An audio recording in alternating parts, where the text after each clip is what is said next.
Olivia Harris had always been the steady one. At 35, she'd built a life that was quiet and measured, the kind of life that came with routine and predictability. Or at least it had.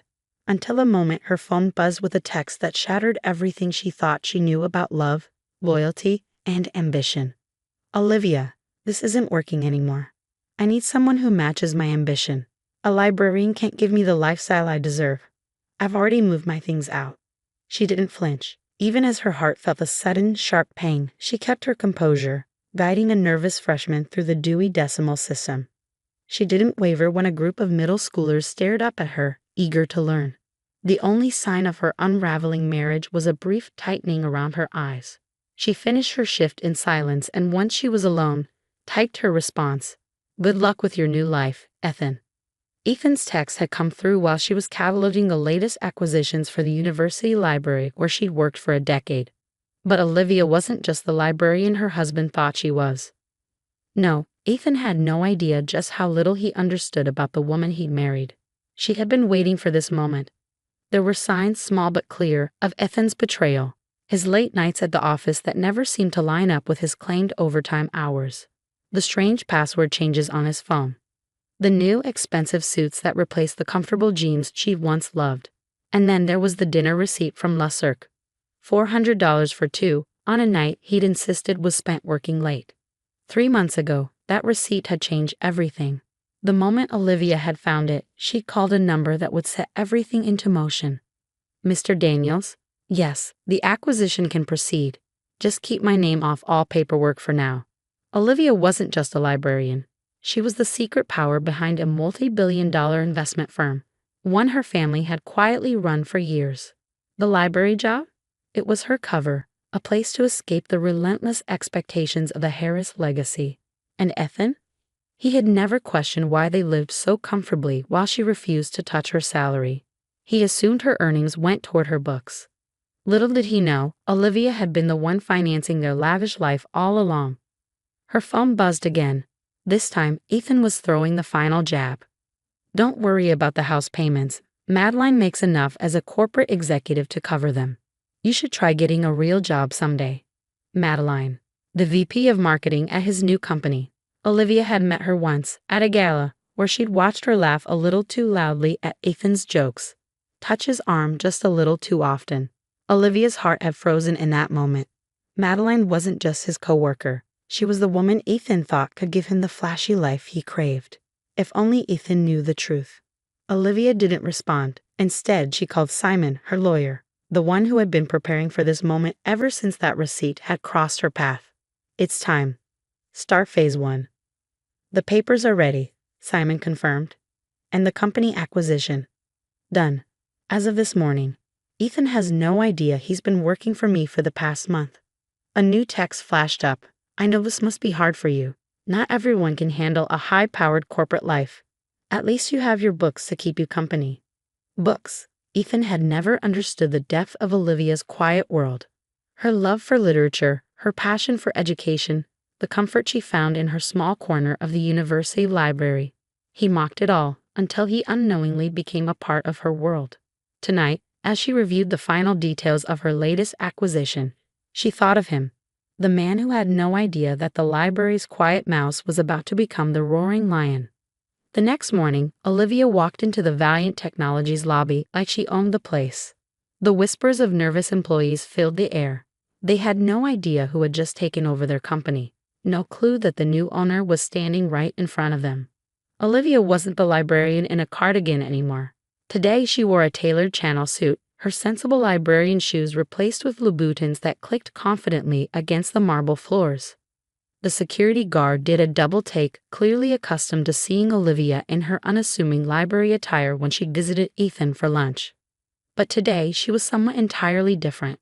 And Ethan? Well, Ethan had no idea that the very company he thought was the pinnacle of his career had just been bought by the woman he betrayed. His next message flashed onto her screen. Dinner with the CEO tonight. Madeline arranged it. Get ready to hear about my promotion. Bet that library desk feels pretty small now, doesn't it? Olivia didn't reply. Instead, she pulled out the reorganization plans for the day's board meeting. Tomorrow, Ethan would learn just how small the world had become for him. The quiet mouse was about to roar. It's still Mrs. Thompson until the divorce is finalized. I smiled, the words almost tasting sweet. The board is expecting me. As the elevator doors slid open to the executive floor, I glanced down at my phone. Another text from Ethan. In the executive conference room, CEO says big changes are coming. Your librarian salary can't even buy one of the chairs in here, lol. The floor was buzzing with whispers, but I couldn't be bothered. I walked past the reception desk, my heels clicking authoritatively on the marble tiles. Madeline, wearing a designer dress that screamed overcompensating, stared at me in disbelief. Olivia? Her voice trembled. What are you doing here? This floor is for executives only. I know, I replied, unfazed. The board's waiting for me. Wait, she rushed after me, her heels clacking desperately behind me. You can't go in there. Ethan's in an important meeting about his promotion. I stopped at the door to the conference room, glancing back at her with a smirk. Perfect. Wouldn't want to miss that. As the door swung open, all eyes turned toward me. Ethan's confident grin vanished the moment he saw me. The CEO, Mr. Reynolds, was the first to rise. Ms. Harris, or should I say Mrs. Thompson, he said with a professional smile. Ethan's voice cracked as he stared at me in shock. Olivia, what? What are you doing here? I didn't waste time on pleasantries. Please continue. I took my seat at the head of the table. I believe we were discussing promotions. Madeline burst in behind me, breathless. Security's on their way. This floor is restricted. Miss Parker, Mr. Reynolds interrupted, his tone cutting through her protest like a knife. Meet our new owner. Ethan's face drained of color. Owner? His voice barely rose above a whisper. I pulled my portfolio from the leather bag and slid it onto the table. Let's start with the reorganization plans. Mr. Reynolds has already agreed to stay on as CEO, provided he reports directly to the Harris Investment Group, which of course means reporting to me.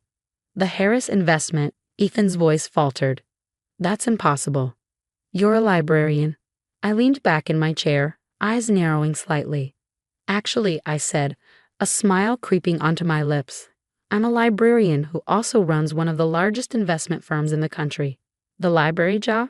That was for pleasure. This, I gestured around the room, letting my gaze linger on the stunned faces of the board members, is business.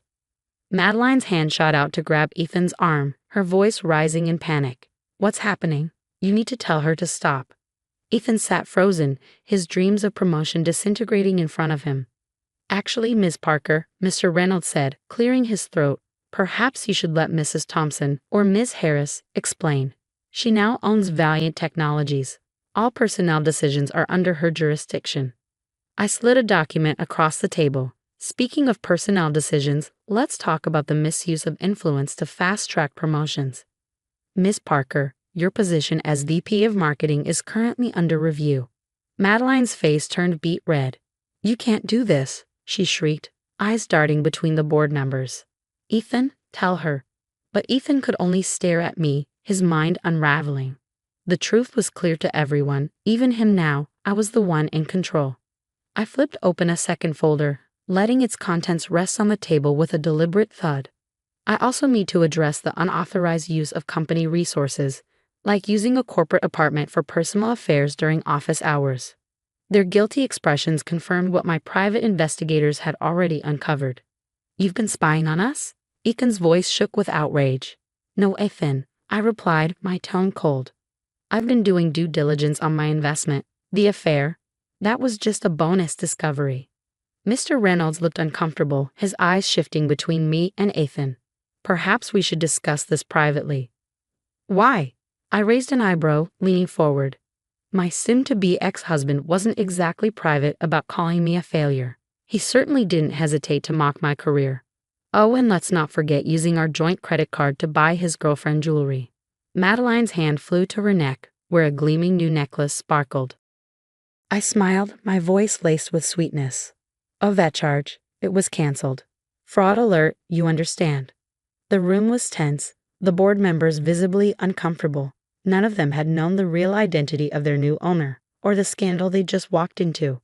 Madeline stood, her voice trembling. You can't fire me. I have a contract. A contract, I said slowly, that includes a morality clause. Section 8, Paragraph 3. It's clear that dating a married subordinate is a breach. I pushed the paper toward her. Ethan stood abruptly, his face turning red with fury. This is just revenge because I left you. Revenge? I laughed softly, the sound cutting through the silence like a blade. Ethan, I bought this company because it was undervalued and had tremendous potential. Your presence here? Just an ironic bonus. And as for your little text message divorce, well, the timing couldn't have worked out better. Turning to the board, I shifted gears. Now let's discuss the real changes this company needs. Our digital infrastructure is outdated. Our market strategy is stagnant. And I glanced pointedly at Ethan and Madeline. Our corporate culture is clearly in need of an overhaul. The next hour was pure business. I laid out a plan that would take Valiant Technologies to new heights, watching as Ethan shrank lower and lower in his chair with each passing moment. Madeline slipped out mid-meeting, no doubt to save face somewhere. When it was over, Ethan tried to follow me to my office, his former dream office. Olivia, he called out, his voice breaking, we need to talk about this. Like you talked to me about our divorce? I turned to face him. Or like you talked about me to Madeline? What was it you called me? A quiet mouse? I didn't mean. You meant every word. I did move an inch. The difference is, I'm not just the librarian you dismissed. I'm the owner of this company, and you're a middle manager with a long history of inappropriate workplace relationships. His face went pale. You're firing me? No, Ethan. I'm transferring you to the data entry department in the basement. Same salary, different responsibilities.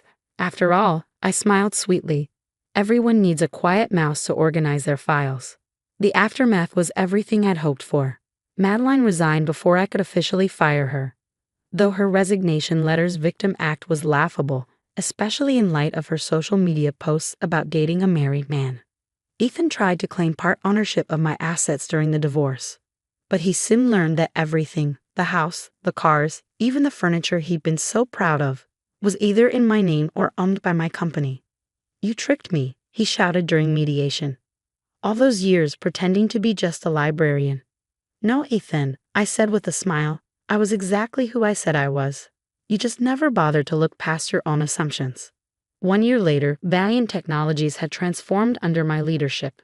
Our stock price had doubled, and the toxic corporate culture had been replaced with merit-based promotion and rigorous ethical standards. I kept my library job, much to everyone's confusion. But those who truly knew me understood. It was never about the money. It was about doing what I loved while quietly building something monumental. Ethan, he still works in the basement, organizing files. And when I visit that floor for inspections, I can't help but smile at the reminder that success isn't about appearances. I've got my books.